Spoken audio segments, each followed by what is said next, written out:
because I just don't want to say, do people? I don't want to come off and sound like, do people actually know the answers? We can use me as an example.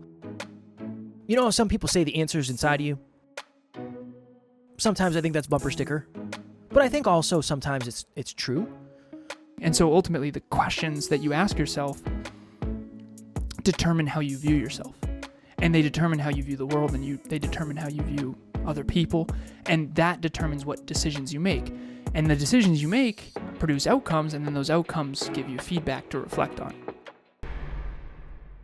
Next Level Nation, welcome back to another episode of Next Level University, where we help you level up your life, your love, your health, and your wealth. Today, for episode number 1811, I have to adjust that on the fly. Questions are the answer. So I was just telling Alan, I went on a podcast today with a 16-year-old gentleman who was just super into self-improvement and very self-aware and just a very intelligent individual. And at the end, I said, I just got outwitted, outclassed, outshined by a 16-year-old. I don't think I really did. It was a very, very good conversation. But one of the questions he asked was, how did you improve your self-awareness? And I said, I ask questions. How do you become aware about anything? You ask questions, you get answers, and then you test the answers, and then you ask questions based on those answers, and that's kind of, I think, from my perspective, the best way to do it. And he said, do you ever think it's dangerous for somebody who already questions themselves to ask more questions? And I said, interesting. And this was my take. I think you can ask yourself the wrong questions.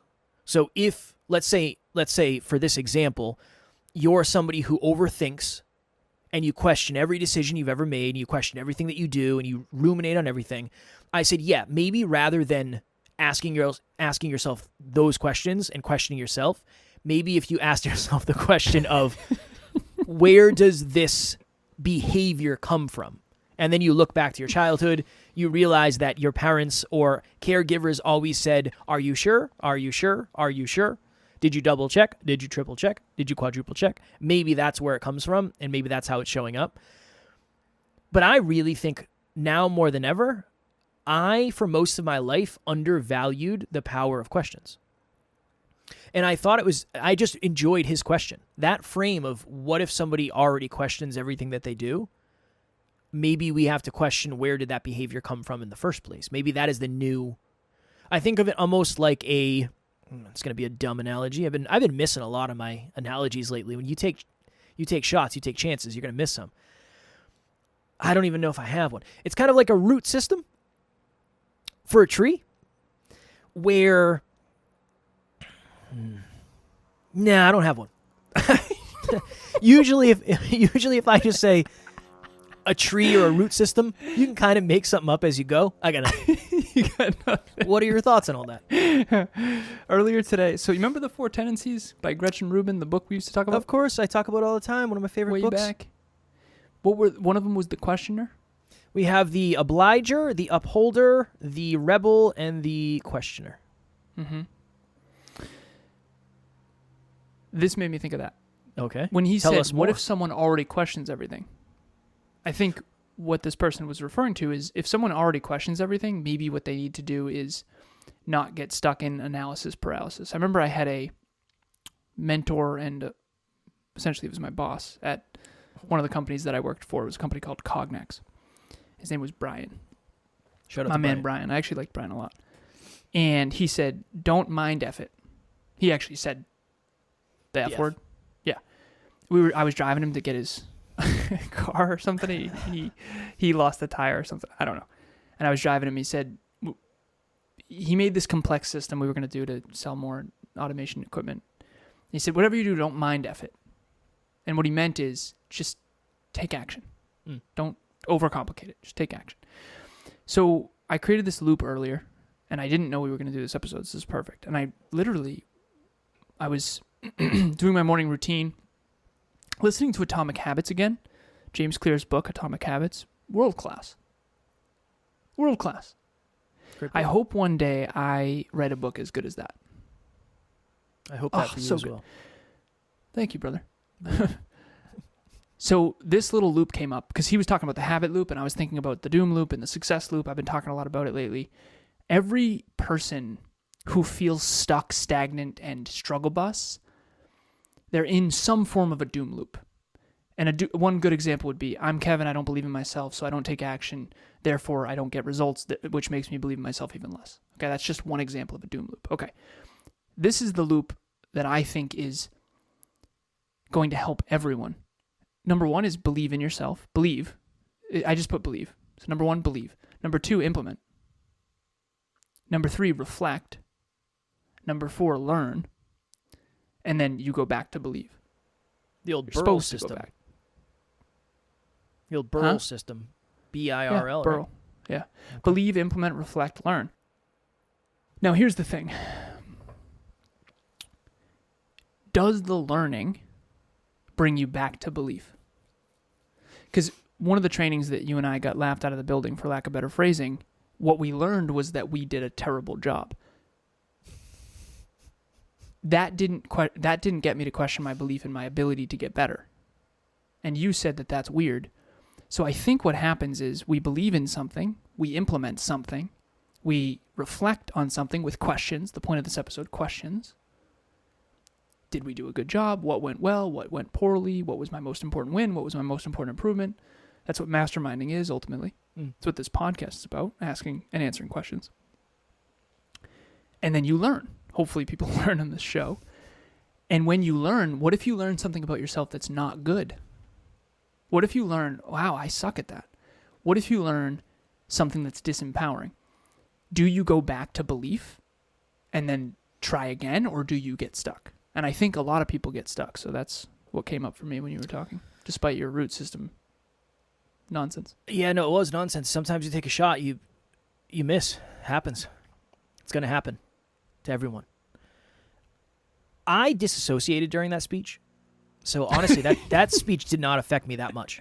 In a weird way. I completely disassociated and I just let you get run over because I knew it was going to happen. Alan was in charge of the training because Alan's the trainer. And then I stood up there next to him. Well, you are. We didn't know. We learned. But there was like a piece of me that I was just like the accessory. I was supplemental to it, so I didn't feel as bad. You've been saying that word so much. I know. You love it. Well, it's your paradoxical, what is it? It's a paradoxical something. You say a lot of words. I say paradox a lot. There's another one you've been using too, though. I don't remember. You ever, I don't know, do you think if you stay, this is what I was trying to get to, but I don't know how to, if you ask yourself a question, there's a root under that. And there's a root under that. There's a root under that. How do you know when it's time to jump from one to the other?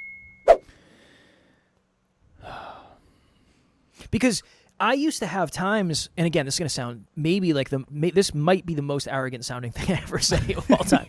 But I promise, sit with me, it's not. There used to be a point where my brain would say, no more. Nope, we can't go any deeper. And then I'd sit with it and say, that's not true. I have to consciously sit here and actually want to. Just like I can't do another rep. Yes, you can.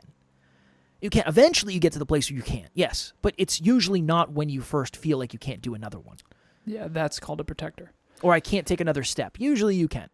Eventually, yes, you will get to a place where you cannot take another step, but it's not going to be the first time you think that, most likely. So I know for me, that was one of the experiences was I would ask myself, why? And then I would get an answer. It's like, oh, why? I don't know. No, let's sit with it. Let's sit with it, because there's probably an answer there. So yeah, the question remains. The problem is that whenever you do the why thing, and I do this in coaching all the time, okay, I want to achieve this goal, okay, why? Because if I achieve this goal, then that means blank. And if that, then that means blank. And then we go deeper. And you get to the root of what's going on. Usually the root for everybody, when you get to the floor, the bottom, it's usually some form of, I don't believe in myself. I'm not good enough is one of them. I'm not a good person is one of them. Another one is I'm unwelcome or unwanted. Those are kind of the core wounds we've talked about in the past. But most people don't want to go and look at that. one of the reasons why your quarter life crisis, suicidal ideation in your mid-20s and my car accident, I have this framework I've talked about before where the 3 circles, you've got the 3 circles of the ego. The outer circle is who you want others to believe you are. The next circle in is who you want to believe you are. And then the bottom is who you really are. AKA, you have who you want others to believe you are. Then you have who you want to believe you are intellectually. Then you have unconsciously and subconsciously who you actually are. I know some people who believe in themselves a ton, but think they don't intellectually. And then I know some people who think they believe in themselves a ton, but deep down they don't. And I think humility is all 3 circles being the same. And my car accident, your suicidal ideation, brought all 3 circles close to the same, and then you have to maintain that. It's like if you get an opportunity, so this training that I might get, if I do get it and I do it, is that going to inflate my ego? Am I gonna think more or less of myself? How do I stay objective with my own value? That kind of thing. And so ultimately, the questions that you ask yourself determine how you view yourself. And they determine how you view the world, and they determine how you view other people, and that determines what decisions you make. And the decisions you make produce outcomes, and then those outcomes give you feedback to reflect on. It's this constant... Emilia said something recently that I thought was hilarious, and she said, we got to keep people out of the Lulu land. Meaning, we coach couples, and we are doing an episode on delusion tomorrow, so don't give away the plot. Okay. The Lulu land is distortion. It's everyone gets delusional. Everyone. Sometimes. You have a big win. You start thinking this is the new level for you. And you get cocky. I've been there. And then you get smacked down. I was delusional about that speech, that training going well. And then I got feedback. And what I thought would happen versus what happened were huge distortion. That's why taking action is the best way to stay humble. And the best way to stay objective. Because you got delusional thinking you were still great at baseball when you haven't played in a decade. You just need the feedback. Decades. And you need the questions. Because decades. We can intellectualize. Son, decades. You were right the first time. Decades. So... almost decades. We will all become delusional to the extent that we are not taking action. And getting feedback. I'm going to need you to answer the freaking question. What was the Stop original deflecting. question? That's the problem. Say now we don't even know where this all came from. No, we do. You asked me a question about questions. Yeah. So this was my How thought. do you know when to stop going deeper? Yeah, but now that question, I don't even want to talk about that question anymore. I have a different question. Okay. You ready? I think so. Okay, cool. I'm in a weird mood because most of the shows I've been on have been like super hyper conscious. Nice. So that's why I'm in a very weird, I just want to talk about weird shit. So please, I apologize, but this is like the jam for me. Don't apologize. This is who we are. This is good. I will not apologize for who I am. That's right. Unless I'm a terrible person, and then I will apologize for the fact that I'm a terrible person. What was the question I was going to ask you? Oh. Do you think people, when you and I started spending more time together, you were mentoring me and coaching me like you are today, and maybe you had less permission to do it, but you were doing it because we didn't know, right? Now it's way easier now. Yeah, now it's way easier. Do you think I knew I had more answers about myself than I actually did? And would you say, because I just don't want to say, do people, I don't want to come off and sound like, do people actually know the answers? We can use me as an example. You know how some people say the answer's inside of you? Yeah. Okay, sometimes I think that's bumper sticker. But I think also sometimes it's true. What is the percentage? How many times did you just help me uncover something that I already knew, and how many times did you teach me something that I didn't know yet? Eventually, I'll get to the question if you let me ramble long enough. All right, I have to come with a simple framework. I have to. I have to. Give us a real answer. Hey, I got you. The center. the center, it's a circle, is your identity. Then it's process, then it's outcomes. All right, real talk. You would come to me. I'm going to answer the question, I promise. You would come to me and you'd say, hey, man, I want to make more money. Yeah. I need to make some money. Many times, yeah. And I would say, okay, awesome. And that's an outcome. That's a result. That's an external of Kevin. But the reason you're not making any money is because of your identity. Next Level Nation, what is happening? If you've thought to yourself, I want to try coaching, but you don't really know where to start, group coaching would be a wonderful place for you. That's really why we created it in the first place. We start a new round every 90 days. So if you're hearing this, go to the website, nextleveluniverse.com, and we have the landing page where you can actually hold your spot right now. Even if there's a group going on right now, you can still lock your spot for the next one.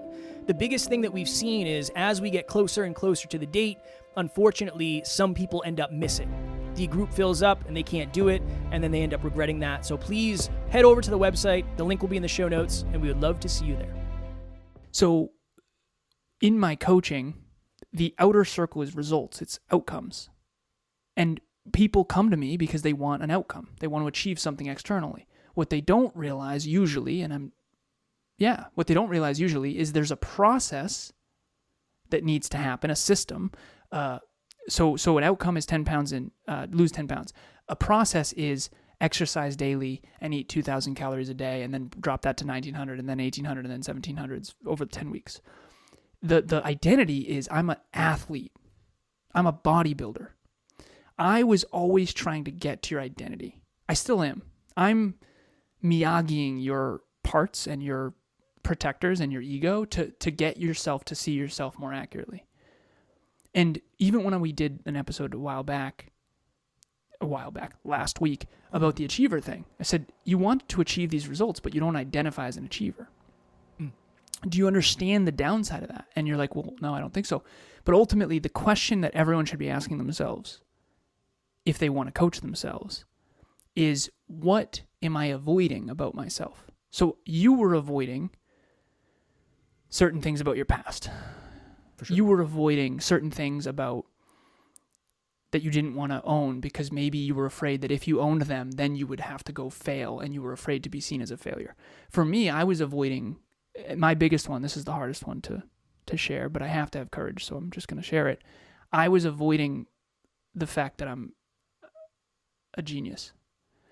And I read a book called The Hidden Habits of Genius that I always knew, Kev.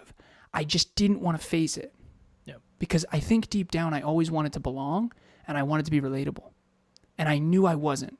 So I spent my life trying to be more like other people so that I would fit in and be safe and belong and be loved. And when I read that book, it opened with, geniuses have no idea they're geniuses. They're too busy doing genius shit. And it takes a non-genius to study geniuses for 30 years at Yale to write a book about the character traits of geniuses. And when I read that book, it was like, oh my God. There's not a lick of this book that doesn't perfectly describe who I am when no one's watching. And so the answer to your question is, yes, you knew deep down. You're avoiding it and you don't want to face it. And most people don't want to face one of two things. They don't want to face either, number one, their inadequacies. And ironically, if they face them, they actually would overcome them. Or number two, they don't want to face how great they are. Because that's scary. Both are scary. If you're super great statistically, you won't fit in anywhere, and you know it, and you're afraid to face it. If you're not that great, you also know it, and you need to face it and then start working hard to be coachable to get great. Now let's also talk about the amazing ways that have changed your life. Go ahead. No, I'm just kidding. You have, though? No, I'm kidding. Okay. I have plenty. No, I appreciate it. Last thing, because we have to go. My bottleneck has always been awareness. I don't know. It's very hard for me. I can't do better until I know better. And again, that's a blanket statement, but that's kind of been our experience, is I just don't know. And when I know, I just do it, usually. Mm-hmm. This exercise works well. Awesome, I'll do that exercise. This app works well. Awesome, I'll do that. This is a thing about you that you don't know yet. Awesome, I'll work on that. What is yours? What my weakness was lack of awareness. Which Mine I was think lack of social courage. how have You have questions no idea how scary it was for me to just share the genius thing. I can Kev, only that imagine. was 10 out of 10. I that can was only 10 imagine. out of 10. And It if doesn't- anybody's villainizing you, play nice and don't be a dingo. Thank you. You're I welcome. appreciate it. I can't. I don't know who it But is. that social courage was mine. My were inability the- to be myself in a social situation. What were the questions that helped you understand and then rectify that? Who am I really? Why am I so afraid to be myself?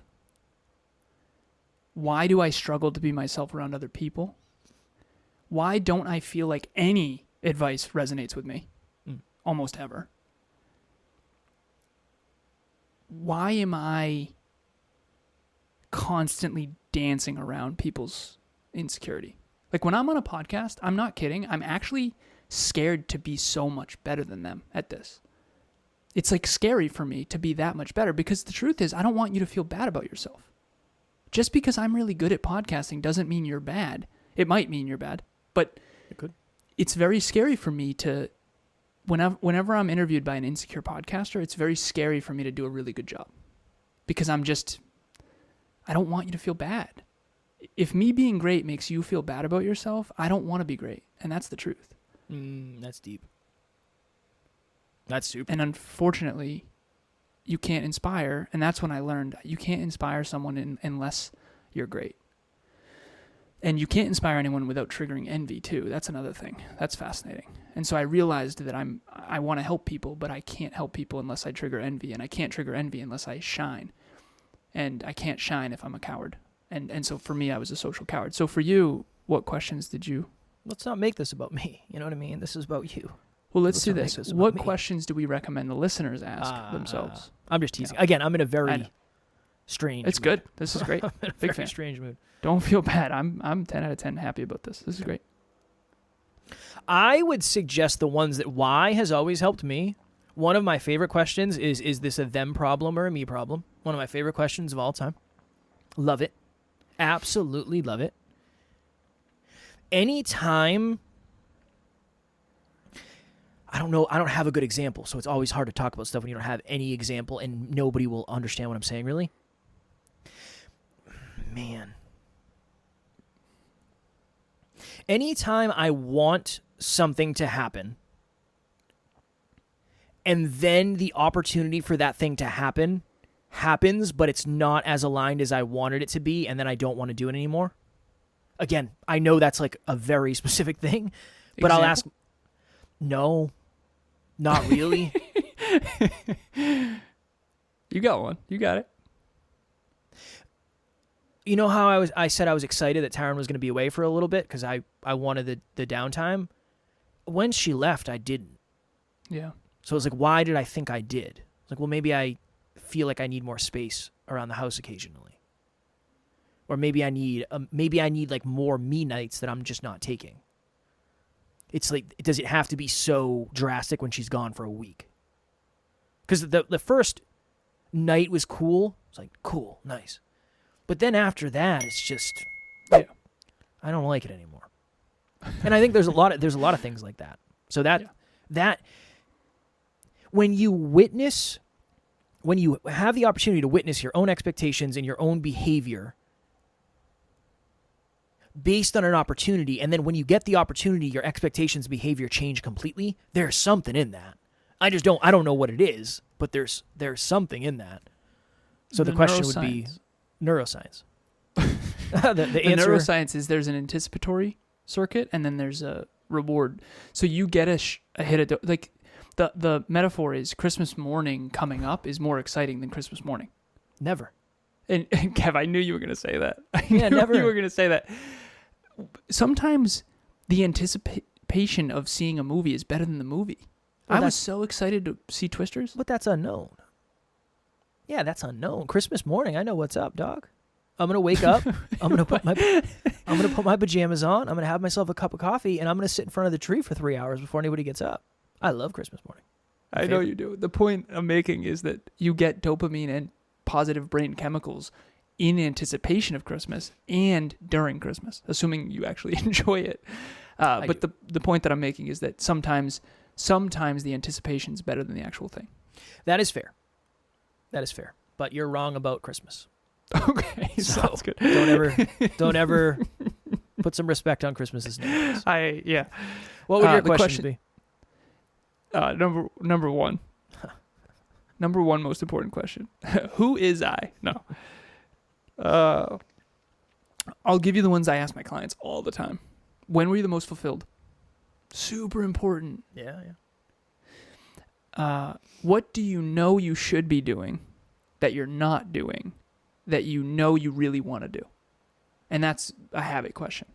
Every time I ask that with clients, they're like, yeah, let's put it on there. Let's put it on the habit tracker. Put it on there. What might you regret not doing? What might you regret doing? That's a big one. Who do you love? No. That's for sure. Those are all good ones, though. Yeah, those are good ones. One of my favorite questions of all time, again, from Parks and Recreation, the finest self-improvement programming on television. If the world was ending tonight, who would you want to spend tonight with? Yeah, it's one of the best questions of all time. Really good. Yeah. Amelia, 100%. Especially, well, thank you so much. Yeah. On my list. I'd give you a call. I know. I'm kidding. You wouldn't give me a call? No, I would. Oh. I would. Yeah. You wouldn't. You'd text me. Hey, no, man. I see you on the other side, brother. I would call you. I wonder if they have podcasts where we're going. You dark jokes, man. I feel like that's a really good question for somebody. Obviously, right, you have your person. I'm married. It would be Taryn. It would be Amelia. Yeah, of course. But if you're in between, or there's someone that you care about deeply that you have not yet had the courage to express that to, that question is the one. Yeah. There's so many. I could do a podcast about questions. Forever. It's forever. What is my self-esteem tied to? That's another good one. Here's a better one. What is my self-esteem really tied to that I wish it wasn't, but it totally is? Yeah. That's fire. So for you, Kev, the bank account. I mean, come on, right? I don't wish it wasn't, though. Yeah, I know. But you used to probably. You had shame talking about it or whatever. I thought it or whatever. I thought it meant I couldn't be successful. Because everybody always says, like, well, you're not supposed to care about how much money you have in the bank. I do, and I want to. So you have to. Ironically, you totally have to. Let me. It shouldn't be number one. It can be. In business, it can't be number one, or it shouldn't be number one. It can be in your case because you have a business partner where it's not. Business. But it definitely should not be number 7. Found a way to sneak in business. Yeah. I told Alan, I said, you got to take it easy on the business episodes. You know what I mean? You have your own podcast. I'm a business coach, man. You have your own podcast for that. What are you going to do? Yeah. All right. We got to hop. Yeah. Because we're going to do 2 more episodes during our recording session that we have right now. And we're on limited time. Last thing, I promise. Yeah, please. What is the question that you should be asking yourself more? See, that's a meta question. It's a question about questions. Very unhelpful. Gets you to question. Yeah, it's very unhelpful, but I do appreciate where you're trying to go with that. You know it. All right, Next Level Nation. We have a fitness accountability group. So if one of the questions you are asking yourself is, how do I stay more consistent in fitness? How do I get my goals in fitness? And again, they don't have to be wild. It doesn't have to be exercise every day. It doesn't have to be lose 10 pounds in 10 weeks. It doesn't have to be any of that. Maybe it's just working on tracking your macros or getting on the scale or whatever it is. We have a WhatsApp group, totally free, totally open to anybody that wants to join. That's all about fitness accountability. We will have the link below. And Alan is still taking on clients. Alan, I think at this point, has 30 wonderful, heart-driven humans that he's working one-on-one with. I am a very good shining example of what it's like to work with Alan as a coaching client, as I have been coached from him for the last 7 years. Never had to pay a dime, which is good. But I have definitely lost years off my life, which is not necessarily ideal, but I do think I'm better off for it. Obviously, just kidding, but yeah, I think it'd be a really, really valuable use of anybody's time out there. This is good. This is the real Kev right here. I love it. Not that any other episodes weren't the real Kev, but this is my favorite version. This is my favorite version. Yeah, I felt like 1811 I could finally be me. It's like, you know what? I think it's time. No, I'm just in a really, I'm in a really weird, strange mood. That's all it is. Which we'll see, right? We're about to do another episode. Will I be in the same weird, strange mood? I assume so. But we'll find out. Also, group coaching. Yeah. We are starting, I don't know the date, but that's group 16 Let me take a gander. is coming up. We just got a message from a past group member saying, hey, what's the link? So we're taking people. 10 people, 90 days, Mario Kart booster for your life, habit tracking, accountability, assistant coach, 6 sessions with Kevin and myself dialed in. Those we've worked on for 15 groups now, so they're really, really dialed in. And then you have connection calls in between. So please, we're really taking members now for Group October 16. 8th. We're trying to be proactive. October 8th is when it starts. It's a Tuesday from 5 to 6 p.m. Eastern Standard Time. And if you can't make the sessions live, we also provide them in a private Google Drive folder for group members only. If you miss a session, you will still get the recording. Boom. As always, we love you. We appreciate you. Grateful for each and every one of you. And at NLU, we do not have fans. We have family. We will talk to you all tomorrow. Please reach out.